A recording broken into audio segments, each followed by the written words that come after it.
किसान भाइयों, आप सभी का स्वागत है। गन्ने की ट्रेंच से जब खेती करते हैं तो उसमें बहुत सी चीज़ें दो लाइनों के बीच में उगा सकते हैं। एक यहाँ पर हमने प्रयोग दिखाया है, धनिया की खेती गन्ने में की जा रही है। अगर आपको हरी धनिया की खेती करनी हो या दानेदार धनिया की भी खेती करनी हो तो गन्ने की लाइन से लाइन की दूरी 5 फीट करने के उपरांत बीच में आप धनिया लगा सकते हैं। इस धनिया का ये फ़ायदा है, एक तो खरपतवार गन्ने में जो ट्रेंच के बीच में जगह होती है उसमें नहीं होंगे, और धनिया एक ऐसा पौधा है जिसको जंगली जानवर नहीं खाते हैं। तो आपके खेत में जंगली जानवरों से जो नुकसान होता है, चाहे गन्ने का हो चाहे धनिया का, वह नहीं होता है।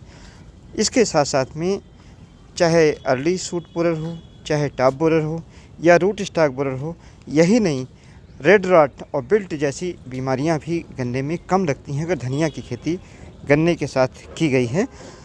एक और बड़ा फ़ायदा है, चूँकि आप रेस्ड बेड पे धनिया उगाते हैं, उस बेड को बनाने के लिए अतिरिक्त कोई खर्चा नहीं लगता है।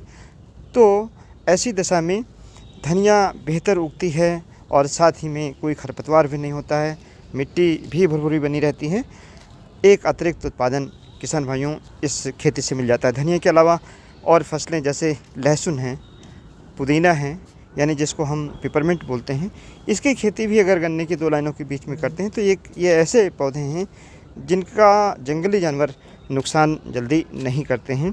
किसान भाई, तरीका वही है कि लाइन से लाइन की दूरी ट्रेंच की 4.5 फीट से लेकर के 5 फीट रखें। गहरी जुताई खेत की करें, 40 कुंतल गोबर की सड़ी खाद का प्रयोग करें, और बुआई के समय गन्ने के लिए खाद की जो मात्रा है उसमें 70 केजी DAP, 45 केजी यूरिया और 40 किलोग्राम म्यूरेट ऑफ पोटाश का प्रयोग करें। खेत की आखिरी जुताई पर जिंक 10 से 12 किलोग्राम डालें। बुआई के समय ज़रूर खेत में कार्टाप 10 किलोग्राम प्रति एकड़ की दर से प्रयोग करें, और अगर बोरेक्स 2 किलोग्राम प्रयोग कर लेते हैं, 4 किलोग्राम ट्राइकोडर्मा और 4 किलोग्राम माइकोराइजा, तो इससे रूट का डेवलपमेंट गन्ने का बेहतर होता है। किसान भाइयों, गन्ने के साथ अभी जो फसली खेती आप कर पाएंगे यानी वसंत काल में, उसमें हरी मिर्च की खेती कर सकते हैं, बैंगन की खेती कर सकते हैं, उड़द लगा सकते हैं, मूंग लगा सकते हैं, ढैंचा लगा सकते हैं, और कुकर बीट्स यानी तरोई, लौकी, कद्दू। लेकिन इसमें ये ध्यान रखना है, खीरा, इसमें ये ध्यान रखना है कि जो बहुत ज़्यादा बढ़ने वाली लताएं कुकर बीट्स की ना हों, ऐसी प्रजातियों का चयन करके लगा करके, और अतिरिक्त फ़ायदा गन्ने की ट्रेंच मेथड की जो खेती है उसमें लिया जा सकता है।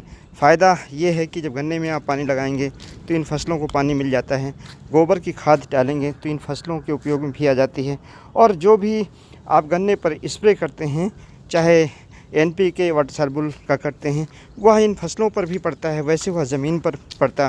तो जो लागत है आपकी लगभग वही रहेगी, अतिरिक्त लाभ आपको मिल जाएगा। धन्यवाद। जय हिंद, जय भारत।